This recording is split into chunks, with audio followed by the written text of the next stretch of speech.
Who's the boy that can laugh at a storm cloud, turn a frown into a smile for free?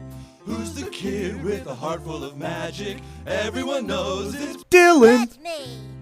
All right, hey everyone, welcome into a special episode of the Spoiler Alert podcast. Dylan, myself, I get my very own episode here, so I'm riding solo.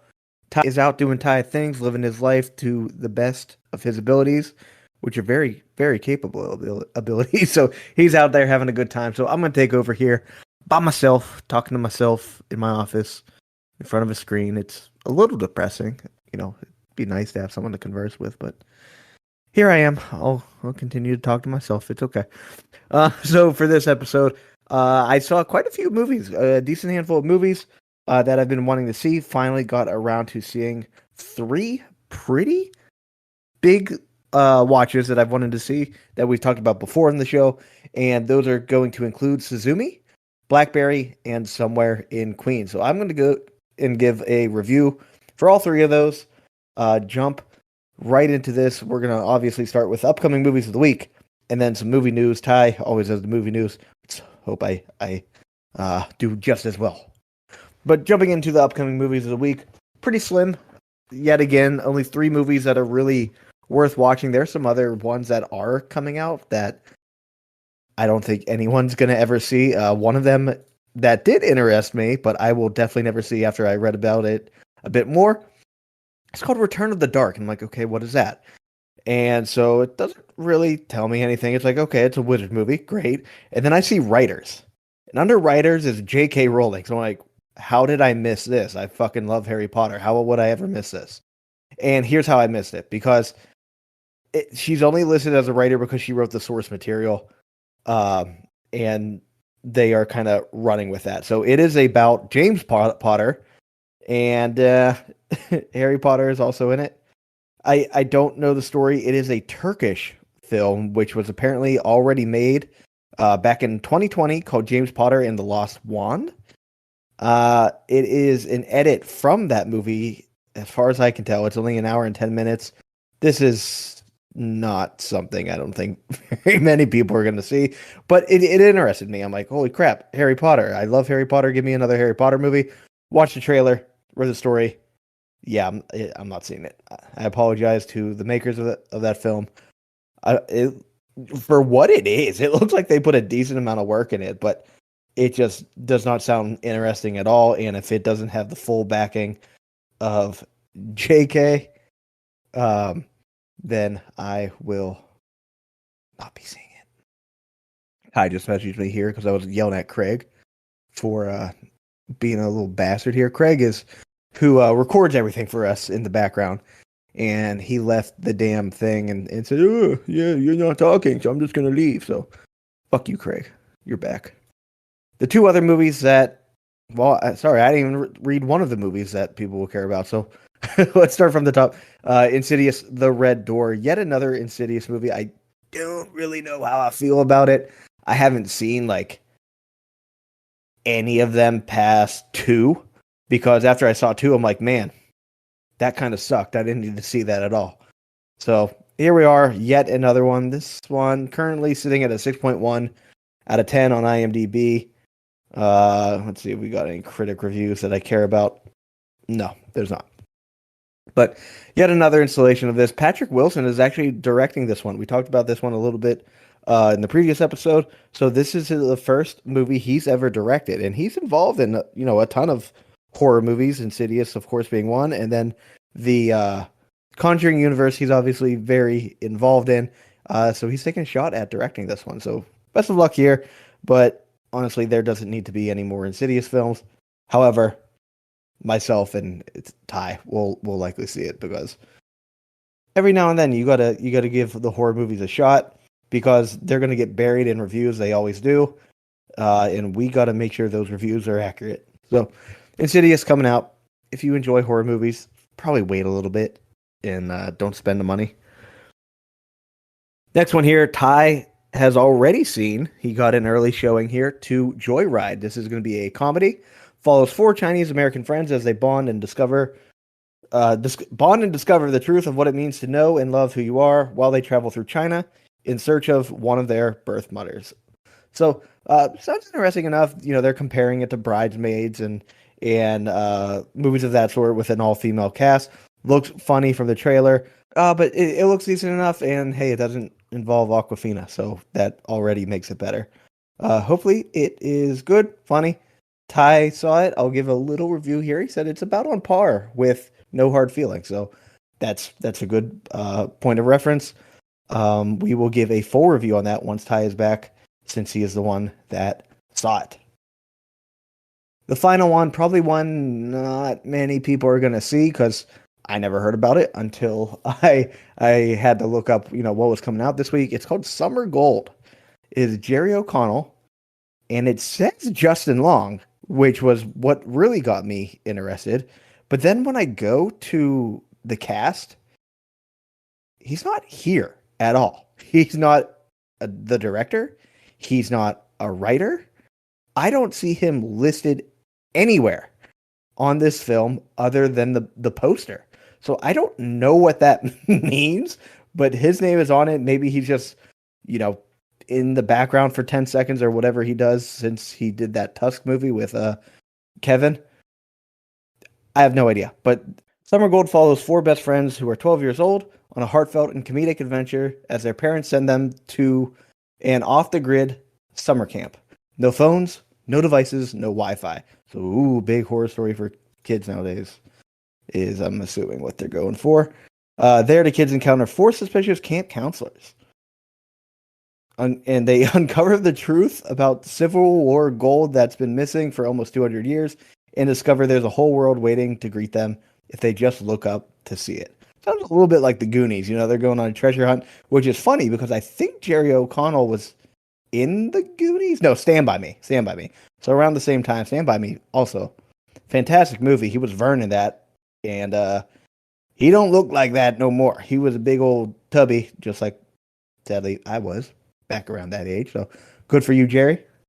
But yeah, that's what it's about here. I don't know if this is coming to theaters. There's no what theaters to buy tickets from on this. I don't know if it's coming straight to streaming somewhere. There's nothing about this film other than, hey, it's coming out. So we'll see what happens there.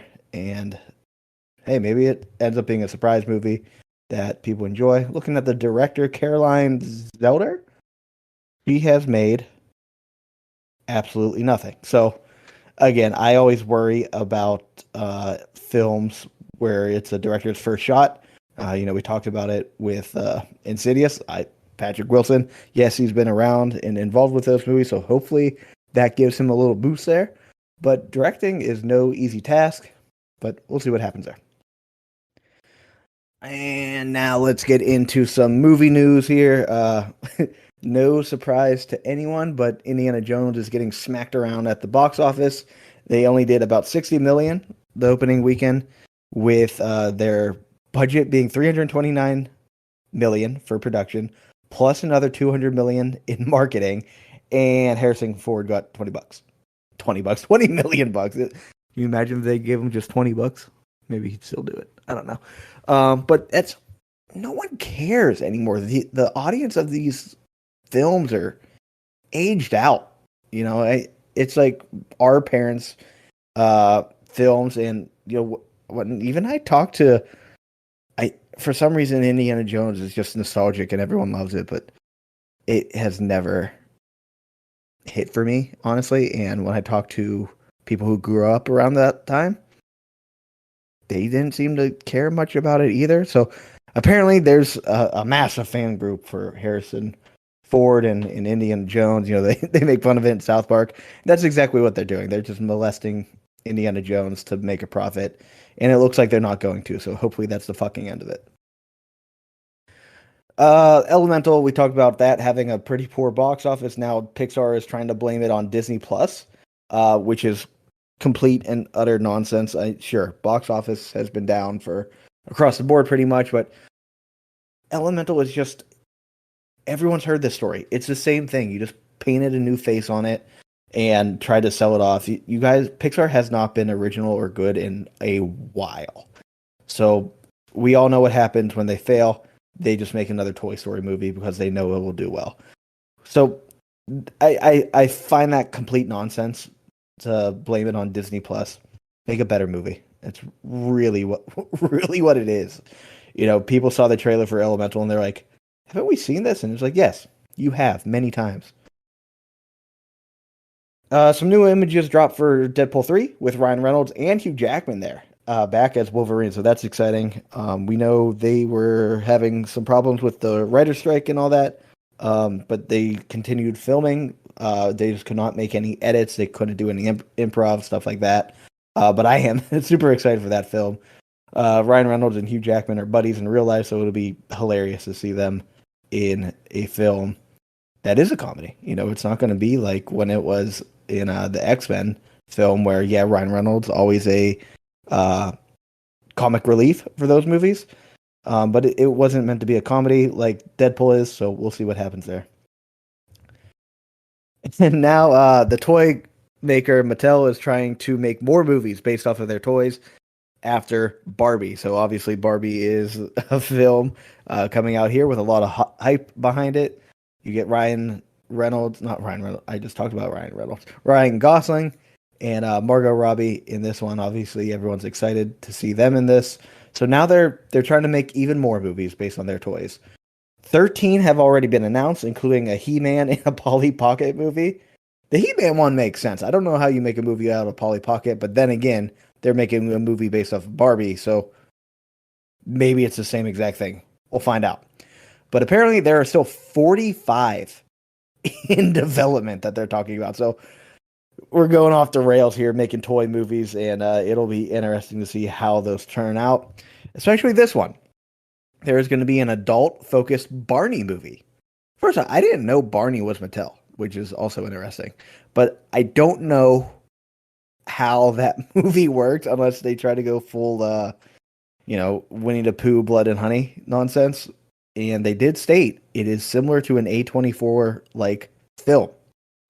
So I don't know what that means, where it's just kind of out there, which it's a Barney movie. It has to be. It might just be people high as hell and they start imagining Barney for something. I don't know. There's not a lot of info on it other than it's in the works.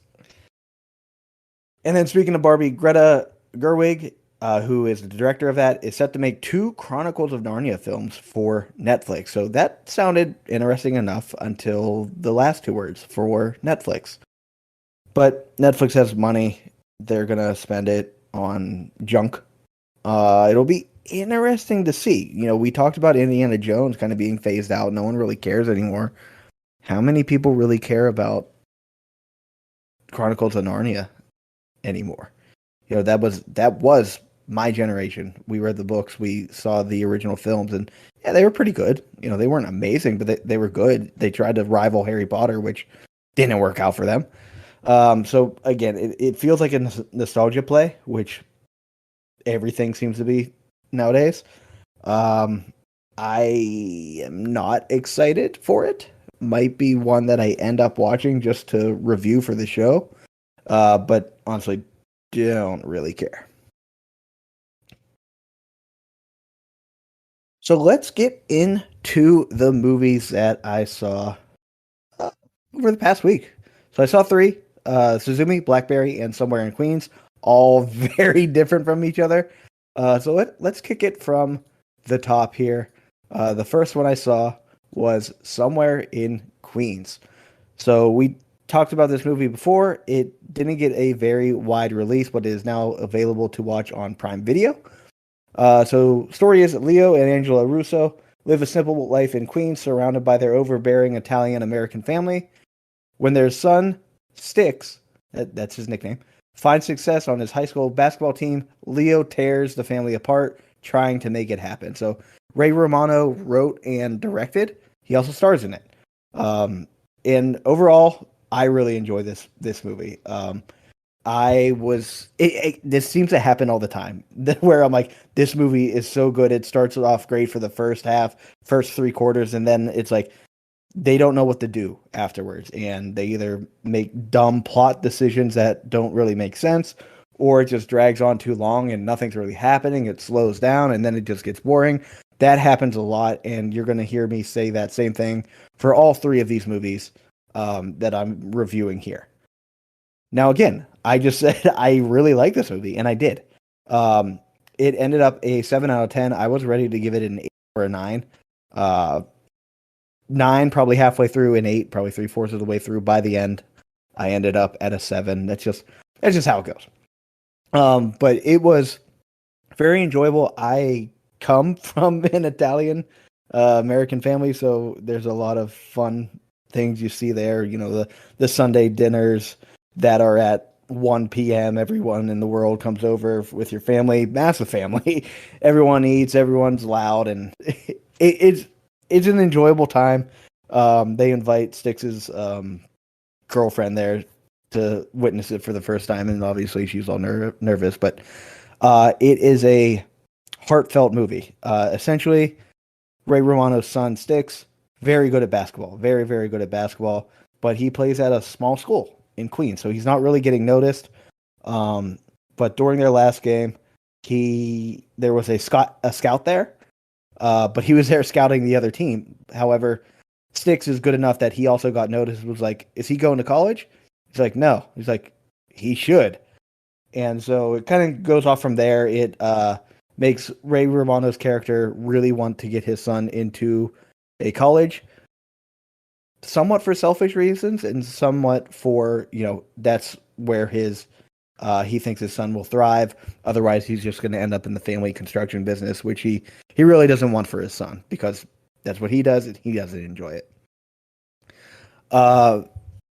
Acting, very good in this movie. The mom, who plays Angela Russo, Ray Romano's wife, Laurie Metcalf, I didn't really think I knew her until I did.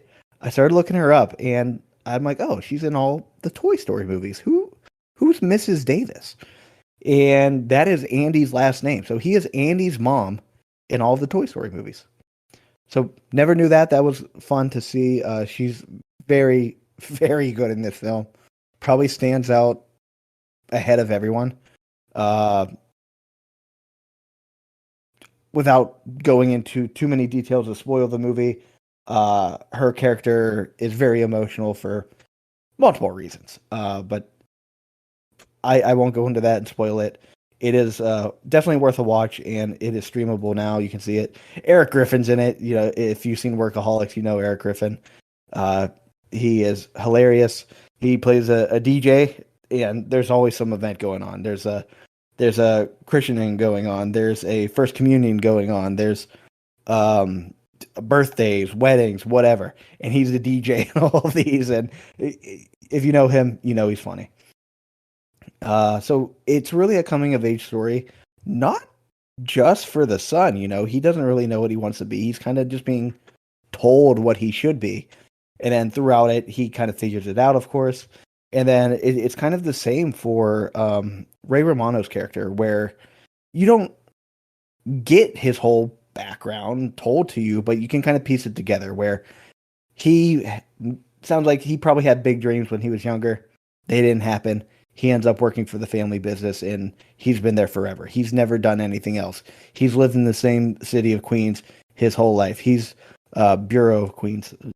I'll probably get in trouble if I call it a city.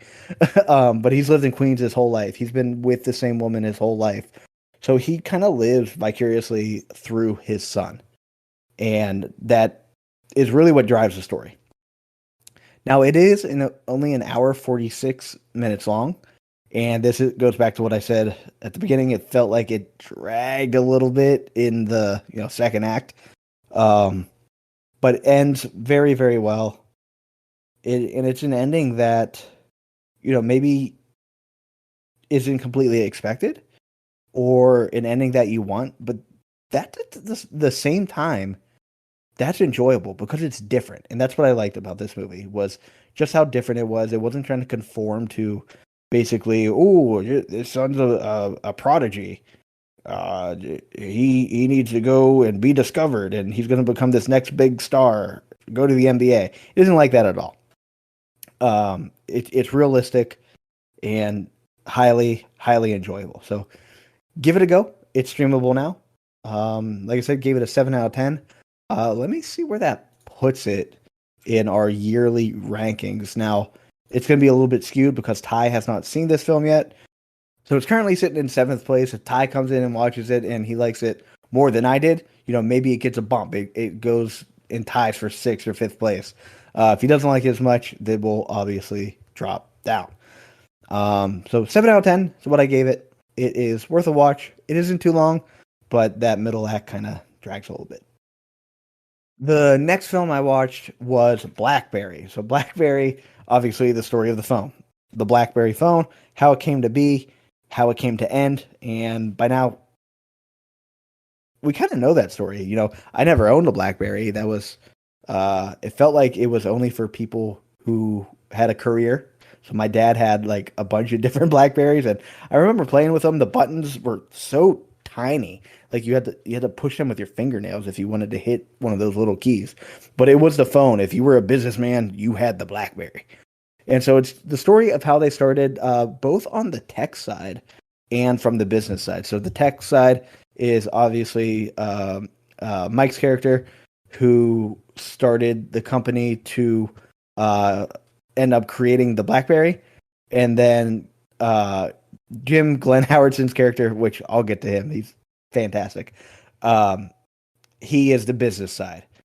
He goes and he's able to push his phone out there, make it as big as it is, and ultimately, he don't really care about the phone. He just wants to own a hockey team, which, being from Pittsburgh, he tried to buy the Pittsburgh Penguins, I remember, and that didn't happen. So he's kind of an asshole, but Glenn Howerton really channels his inner Dennis for this character, and he does a fantastic job. He is an easy standout in this film, plays his character extremely well. You get it across that he is just a go-getter, a hard ass. He knows business. He does extremely well in this role. And I'm glad to see that side of Glenn Howerton. It's like, yeah, Dennis in Always Sunny is a very unique character with a lot of different flaws and benefits. He has a lot of things going for him. But it's cool to see him get this recognition as a serious actor.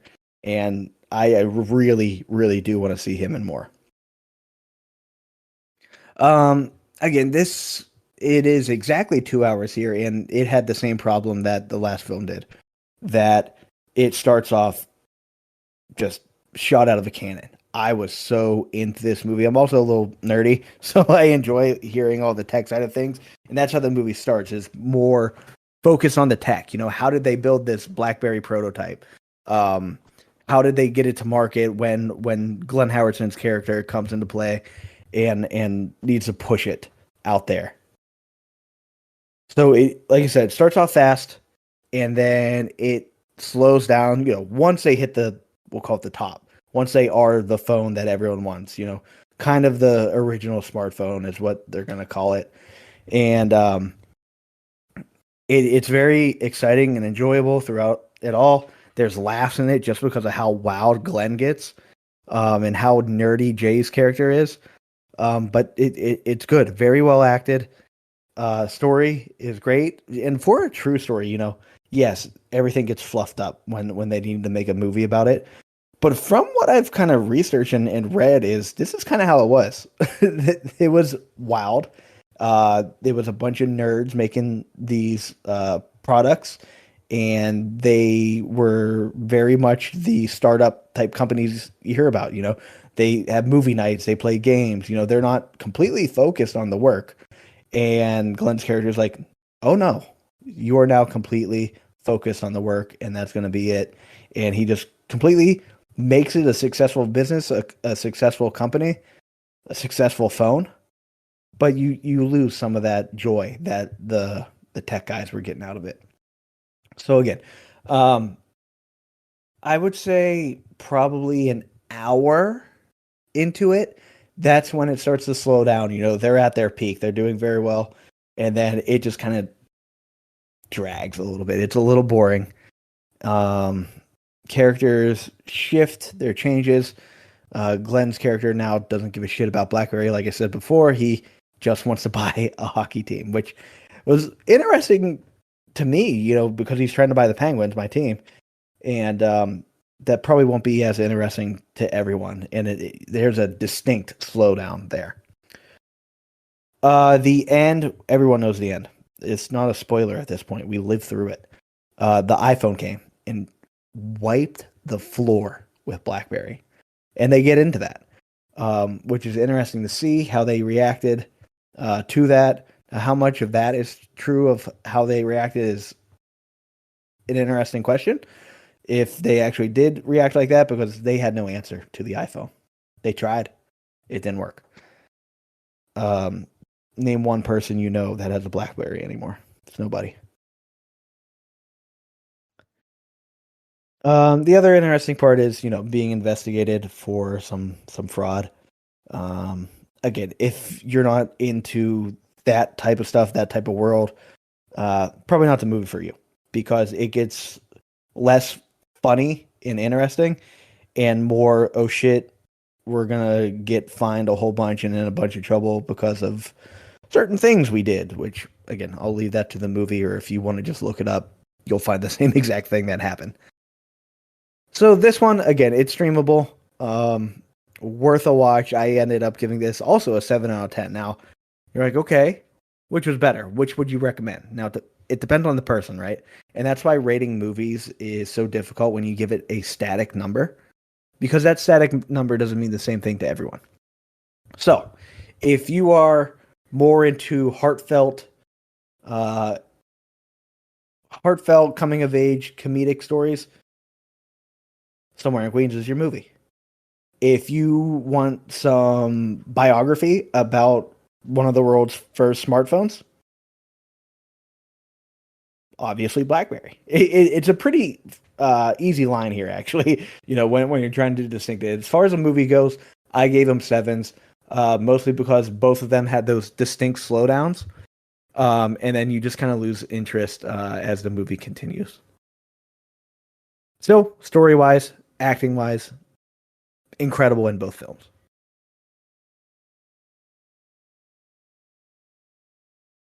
And my final movie, this is honestly one that I thought could reach the top of my charts. I love Your Name. I actually just watched it again last night.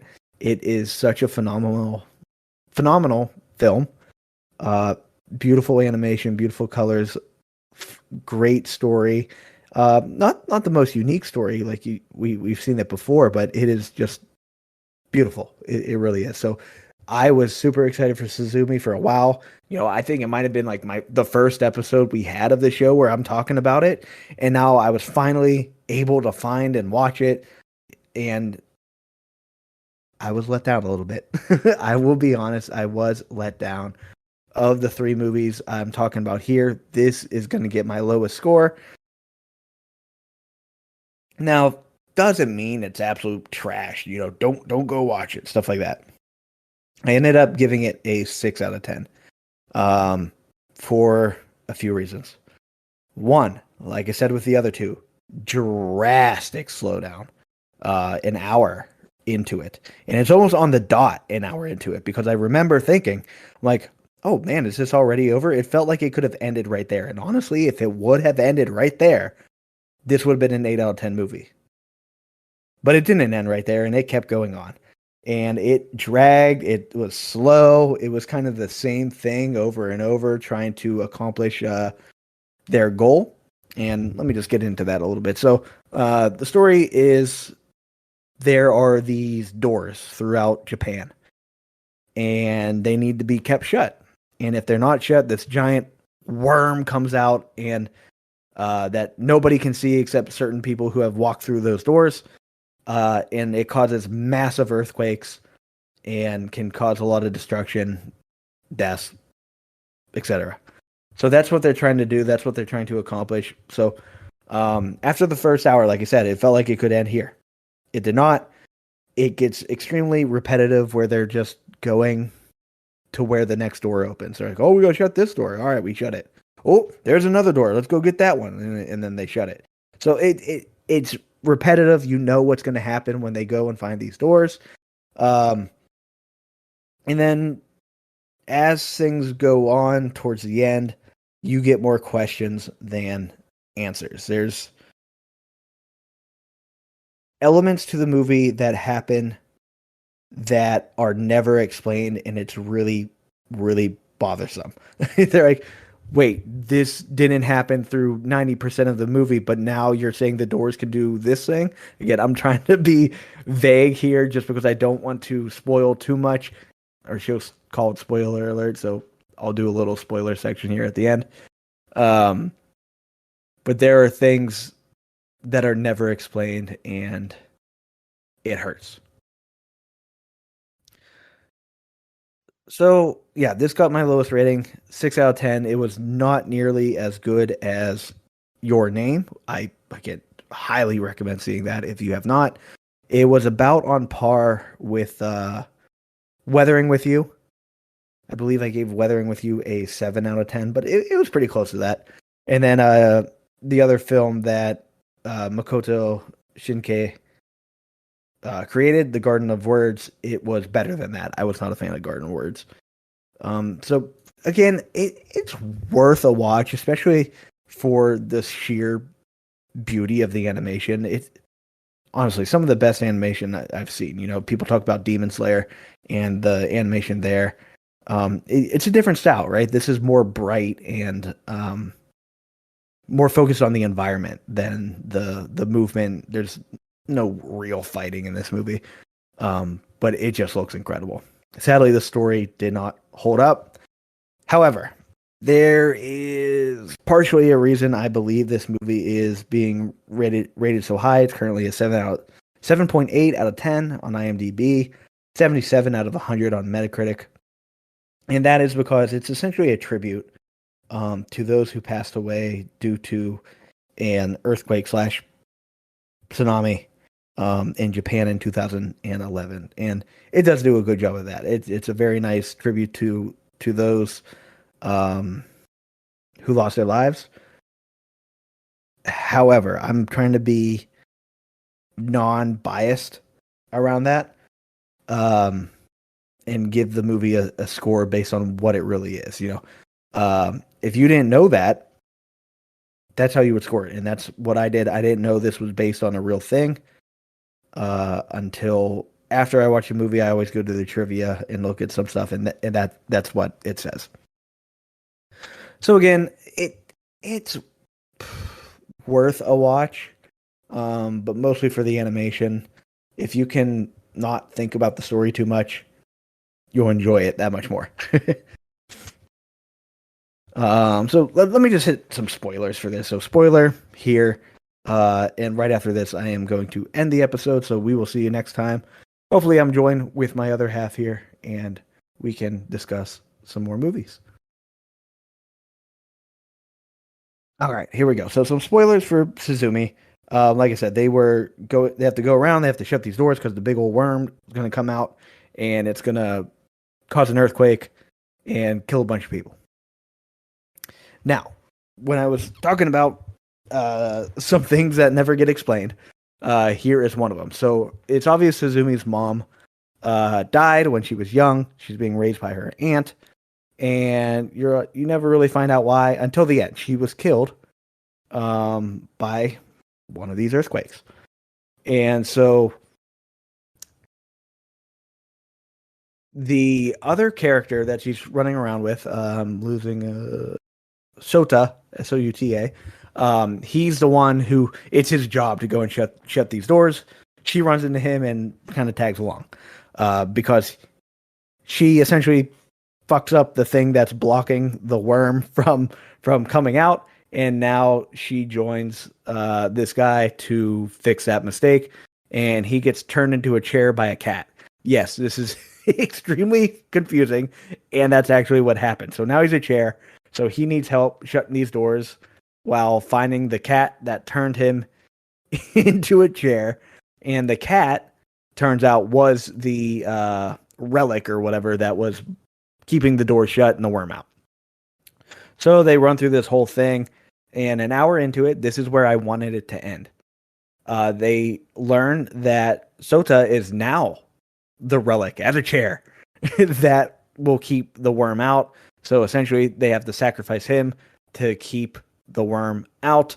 And I was like, shit, that was it hurt your heart to see this character just sacrifice like that after everything. Of course, Suzume feels horrible because it's her fault. And I'm like, if it would have ended there, even though it's a bittersweet ending, they stop, hundreds of or thousands, millions, however many people could have died from these earthquakes. From dying, they had to sacrifice one person to do that. And that was a great ending. But I hovered over on my screen and I'm like, there's still an hour left, and I was highly confused. And so, like I said, the other half of the movie is her trying to get back into this world through the doors to save Sota. And she does that by trying to find all these doors, and she can't find them. She can't pull them out. And then she goes and talks to his grandpa, and he's like, oh, you have to go through the original door that you went through. And she's like, what the fuck you talk about? I never went through an original door. And then they piece it together. Wait a minute. Yes, I did. Back when my mom died, I walked through some door and I was trying to find her.